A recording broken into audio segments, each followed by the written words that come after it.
আসসালামু আলাইকুম ভিউয়ার্স। আজকে আমি কিভাবে রোস্ট তৈরি করে বিয়েবাড়ির মতো বিয়েবাড়ির স্বাদে ওইটা আমি আজকে বানাবো। এখানে আমি 3 কিলোর চেয়ে একটু বেশি আমি চিকেন নিয়েছি। তো ফার্স্ট এটাকে আমাকে ভাজতে হবে। তো ভাজার জন্য এখানে আমি তেল দিতেছি।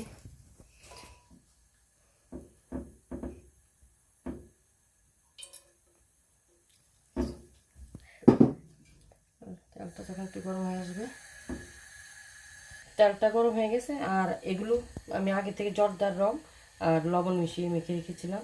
এখন আমি একটু দিয়ে দিব ভাজার জন্য।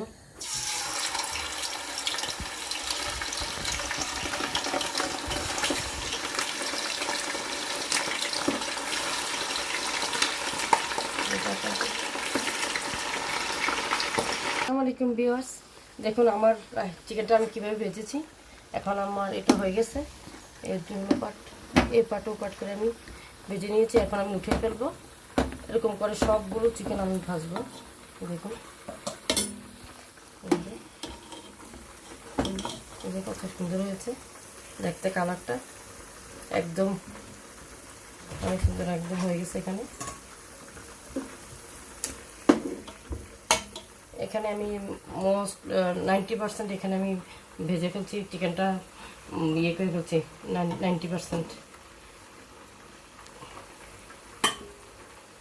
90% কুক হয়ে গেছে এখানে। আর বাকি 10% আমি যখন ইয়েতে কুক করবো মশলাতে।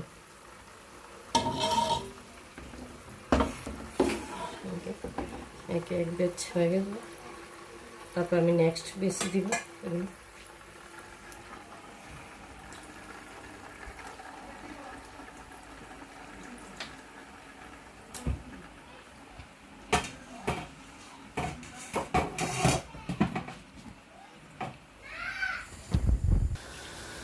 হ্যালো ভিউয়ার্স, দেখুন আমার সবগুলো চিকেন ভাজা হয়ে গেছে।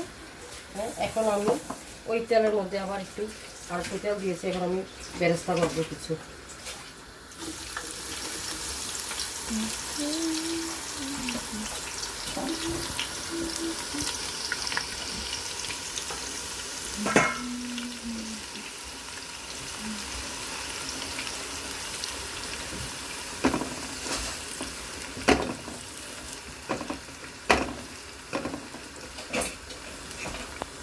ভিউয়ার্স দেখুন আমার বেরেস্তাটা হয়ে গেছে। আমি এখন উঠিয়ে ফেলবো। এর থেকে বেশি করবো না, কারণ কালো হয়ে যাবে।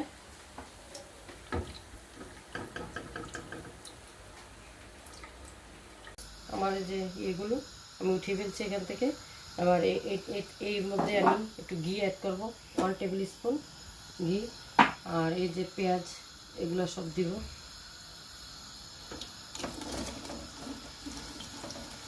এখানে 1.5 কিলো পেঁয়াজ।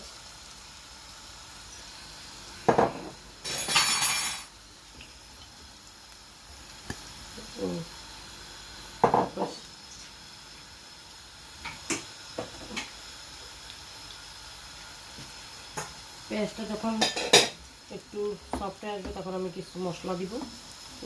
সফট হওয়া পর্যন্ত আসতেছি আপনাদের কাছে আবার। হ্যালো ভিউয়ার্স, দেখুন আমার পেঁয়াজটা কেমন হয়েছে।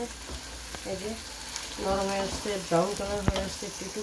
এই অবস্থায় আমি হোল স্পাইস অ্যাড করবো। এটা হচ্ছে এখানে 3 পিস দারচিনি, একটা জয়ত্রী, আর 10-12টার মতো লং, আর 8 থেকে 10টার মতো এলাচি, আর 4-5টা তেজপাতা। এগুলো দিয়ে আমি আরও কিছুক্ষণ রান্না করব। পেঁয়াজটাকে আরও অনেক রান্না করব।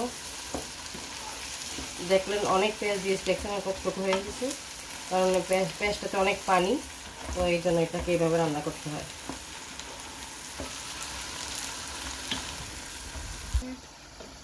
আসসালামু আলাইকুম ভিউয়ার্স, দেখুন আমার এটা কেমন হয়েছে পেঁয়াজটা। এখন আমি কিছু আদা রসুন অ্যাড করব, 3 টেবিল স্পুন, 1 2 3 টেবিল স্পুন। এটা কিছু এরপরে পরে আবার অন্য কিছু অ্যাড করবো একটু পরে। হ্যাঁ, এই যে আদা রসুন দেওয়ার পরে এই যে দেখুন একটু ভাজা হয়েছে, আমার পেঁয়াজটা একটু কালার হয়ে গেছে, একটু ব্রাউন ব্রাউন সুন্দর লাগতেছে।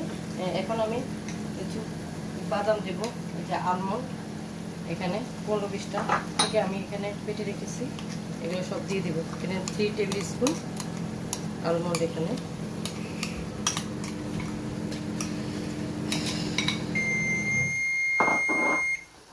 তারপরে এখানে 1 টেবিল স্পুন পোস্তা দানা আমি দিয়ে দিব।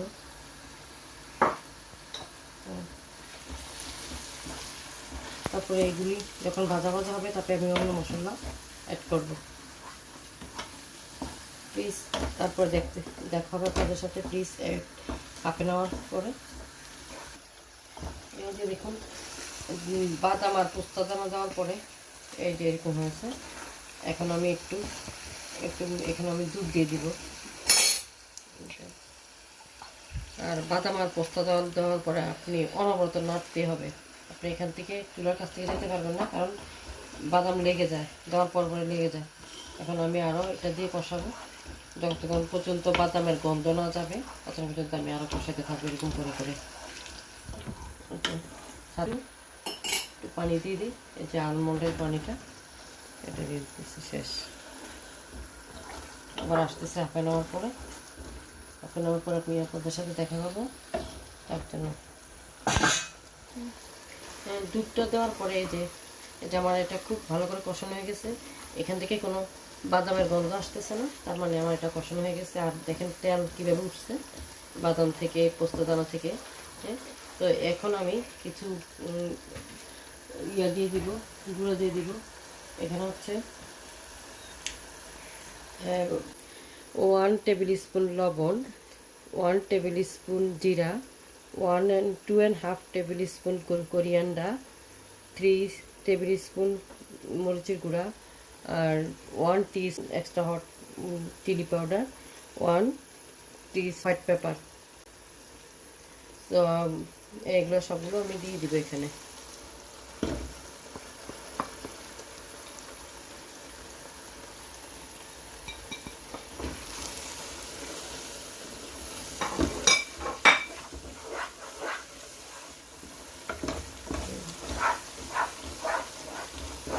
দেখুন এটা কিছুক্ষণ কষানোর পর আমি এখানে 1 কাপ দুধ আবার গরম করে নিয়েছি। তার আগে 1 কাপ দিয়েছি, এখন আর 1 কাপ। এটা গরম করছে, এখন গরম করা দুধ আমি দিয়ে দেবো। আমি কখনই ঠান্ডা কিছু দিই না, সবসময় গরম জিনিস আমি ইউজ করি। এটা ইয়ের জন্য ভালো, তরকারির জন্য ভালো হয়। দেখেন আমার এই যে মশলা কষানো হয়ে গেছে, কালার চলে আসছে, এখন তেলও চলে আসছে। এখন আমি এখানে 6 স্পুন ইয়োগর্ট আমি এখন দিয়ে দিব। এটা গ্রিক ইয়োগর্ট, আপনারা চাইলে অন্য কোম্পানির ইয়োগর্ট নিতে পারেন, এটা গ্রিক বা নর্মাল ইয়োগর্ট নিতে পারেন। বাট আমি সবসময় গ্রিক ইয়োগর্ট দিয়ে রান্না করি, এই জন্য আমি এটা নিয়েছি। তো এটা রান্না হোক, কিছুক্ষণ কষাই এটার সাথে 5-6 মিনিট।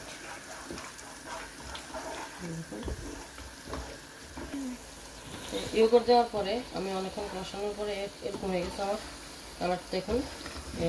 তবে এখন আমি একটু কাপ দুধ দিয়ে দিব।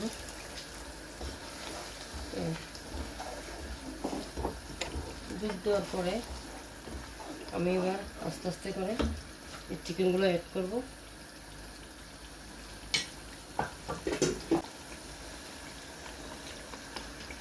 আর আমি কিন্তু চেঞ্জ করব, কারণ এটাতে জায়গা হবে না আমি জানি, তো আমি বড় একটা পাত্রে চেঞ্জ করব। যে পাতিলটাতে চেঞ্জ করবো এটা অনেক বড়, এখানে ভালো করে কুক হতে পারবো না, এর জন্য আমি পাতিল আগে রান্না করে ওটাতে আমি ঢালবো।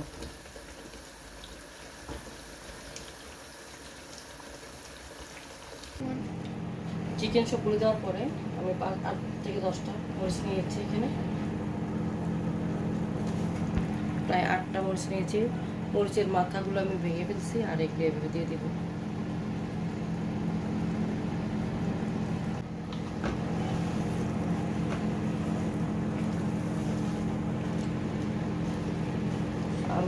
একটা পাত্রে ট্রান্সফার করবো, তাহলে আমার এটা নাড়তে ভালো হবে। দেখুন ভিউয়ার্স, আমি কত বড় হাঁড়িতে আমি ট্রান্সফার করলাম মাংসটা, কারণ আমি এটা রান্না করতে পারবো না এখানে ভালো করে, জাস্ট গরম করতে পারবো, এই জন্য আমি ওইটাতে রান্না করে এখানে ঢেলে নিচ্ছি। এখন আমি আরেক কাপ দুধ দিয়ে দিলাম, আরও দিব পরে, বাট আগে এটার মধ্যে একটু চিকেনটাকে কষিয়ে নিই।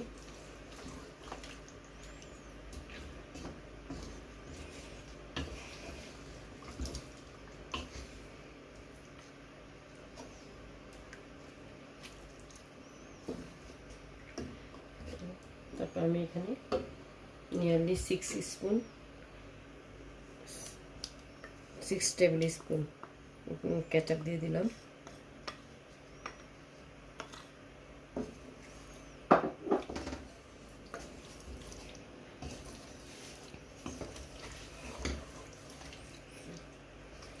আমি এখন একটু রান্না করবো। 1 কাপ দুধ দেওয়ার পরে আবার 1 কাপ পানি দিতেছি। যে পাতিলটা আমি ট্রান্সফার করছি, যে পাতিল থেকে, ওই পাতিলের মধ্যে একটু পানি দিয়ে, পানি গরম করে এটা আমি দিতেছি এখানে। আমার আবার বাসায় একদম ড্রাই কোনো রোস্ট পছন্দ করে না, আমার রোস্টের মধ্যে একটু ঝোল থাকতে হয়, কারণ আমার বাচ্চাভাবে রান্না করব, একটু ঝোল ঝোল থাকতে হবে, না হয় ওরা পছন্দ করে না। তো আমি ড্রাই করব না।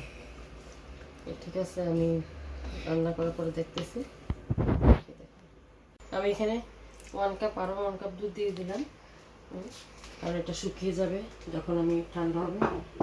তারপরে এখানে একটু লবণ লাগবে আমার, একটু লবণ দিলাম 1 টিস্পুন।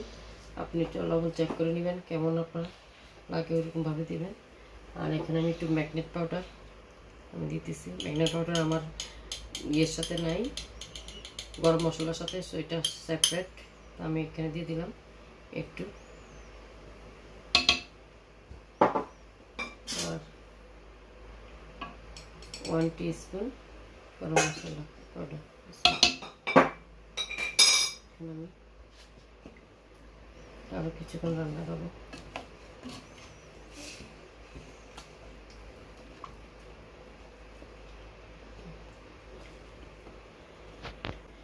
দেওয়ার পরে আমি এখানে, যেহেতু আমি কেচাপ দিয়েছি, তো আমি একটু সুগার দিব, আর একটু টক টক হয়ে যাবে। 1 টিস্পুন টু 3 টিস্পুন আমি সুগার দিয়ে দিলাম। এবার আমি ঢেকে দিব, রান্না করব, পরে আপনাদেরকে ডিশ আউট করে দেখাবো ইনশাল্লাহ। ওকে, দেখুন আমার রান্নাটা শেষ হয়ে গেছে। একটু লো ফ্লেমে রেখে দিয়েছিলাম কিছুক্ষণের জন্য, আর এখন আমি বন্ধ করে দেব। শেষ, রান্না শেষ। চট করে আপনাদেরকে দেখাইতেছি কেমন হয়েছে। দেখুন আমার রান্নার পরে আমার রোস্টটা কেমন হয়েছে। আর আমি আপনাদেরকে বলতে ভুলে গেছি, আমি কিন্তু 1 টেবিল স্পুন গোলাপ জল আর 1 টিস্পুন কেওড়া জল দিয়েছিলাম এখানে, একটু গ্রান আসার জন্য। ইচ্ছা করলে আপনারা স্কিপ করতে পারেন। আর যদি আপনাদের ভালো লাগে আমার ভিডিওটা, প্লিজ আমাকে লাইক, শেয়ার, কমেন্ট করবেন এবং সাবস্ক্রাইব করবেন অবশ্যই ভুলবেন না। Please please please. Thank you for watching. আবার আসবো নতুন কোনো রেসিপি নিয়ে। আল্লাহ হাফেজ।